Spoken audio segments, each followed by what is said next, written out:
നിർമ്മാണ മേഖലയിലെ പുതിയ സാങ്കേതിക വിദ്യകൾ ചർച്ച ചെയ്ത പ്രഥമ കോൺടെക് എക്സ്പോ ഖത്തറിൽ പുരോഗമിക്കുന്നു. ആർട്ടിഫിഷ്യൽ ഇന്റലിജൻസും ഓട്ടോമേഷനുമാണ് എക്സ്പോയിലെ പവലിയനുകളിലെ മുഖ്യ കാഴ്ചകൾ.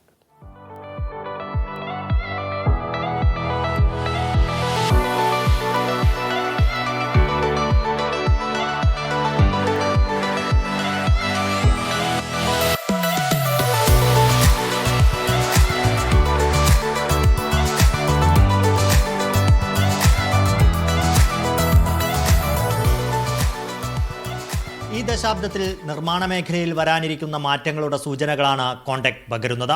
ഡ്രോണുകളും റോബോട്ടുകളുമായിരിക്കും പുതിയ കാലത്ത് നിർമ്മാണ മേഖലയിലെ അടിസ്ഥാന ഘടകങ്ങളെന്ന് എക്സ്പോക്കെത്തിയ വിദഗ്ധർ പറയുന്നു. 3D പ്രിന്റിംഗ്, ആർട്ടിഫിഷ്യൽ ഇന്റലിജൻസ് തുടങ്ങിയവ ജോലികൾ എത്രത്തോളം ലളിതമാക്കുമെന്നും കോൺടെക് വിവരിക്കുന്നു. ഗൂഗിളും മൈക്രോസോഫ്റ്റും അടക്കമുള്ള ടെക് ഭീമന്മാർ ഇത്തവണ എക്സ്പോയുടെ ഭാഗമാണ്. വരും വർഷങ്ങളിൽ കോൺടെക് കൂടുതൽ പേരെ ആകർഷിക്കുമെന്ന് ഖത്തറി സ്റ്റാർട്ടപ്പായ സ്നൂനു CEO ഹമദ് മുബാറക് അൽ ഹാജിരി പറഞ്ഞു. This conference is done by Ashghal with few ministries. It's to promote technology innovation in construction and service in country of Qatar.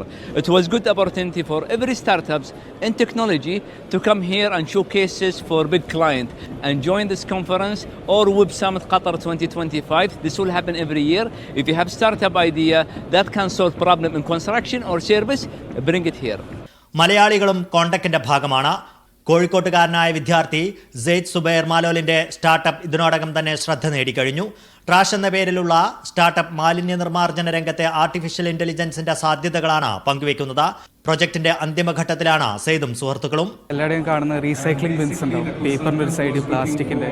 ഇത് ഏകദേശം എല്ലാ സമയവും ആരും മര്യാദയ്ക്ക് ഉപയോഗിക്കില്ല. ഇതുകൊണ്ട് പല ബുദ്ധിമുട്ടും ഉണ്ടാവും കമ്പനീസിന്. അപ്പോൾ നമ്മൾ ചെയ്യുന്നത് വെച്ചാൽ അത് AI ടെക്നോളജിയും വെച്ചിട്ട് ആ റീസൈക്ലിംഗ് പ്രോസസ്സ് ഓട്ടോമേറ്റ് ചെയ്യുന്ന ഒരു ബിൻ ഉണ്ടാക്കണം. ഒരു വലിയൊരു ബിന്നായിരിക്കും, അത് കമ്പാർട്ട്മെൻറ്റ്സ് അതിൻ്റെ ഉള്ളിലായിരിക്കും. അപ്പോൾ നമ്മൾ ചൂസ് ചെയ്യേണ്ട ആവശ്യമില്ല. അത് ഉള്ളിൽ ഷൂട്ടിലിടും, അത് AI വെച്ചിട്ട് ഡിറ്റക്ട് ചെയ്യും, ഇമേജ് പ്രോസസ്സിംഗ് ആക്കിയിട്ട് ഏത് തരം ട്രാഷാണ്. പിന്നെ ഈ ഫ്ലിപ്പേഴ്സ് വെച്ചിട്ട് ആ ട്രാഷ് വെച്ചാൽ അതിൻ്റെ കമ്പാർട്ട്മെൻറ്റിലേക്ക് അതയക്കും. ഖത്തർ നാഷണൽ കൺവെൻഷൻ സെന്ററിൽ നടക്കുന്ന പ്രദർശനം നാളെ സമാപിക്കും. നിർമ്മാണ മേഖലയിലും അനുബന്ധ പ്രവർത്തനങ്ങളിലും അതിനൂതന സാങ്കേതിക വിദ്യകൾ എത്രത്തോളം സ്വാധീനം ചെലുത്തുമെന്നതിൻ്റെ ഒരു നേർക്കാഴ്ച നൽകുകയാണ് കോൺടെക് എക്സ്പോ.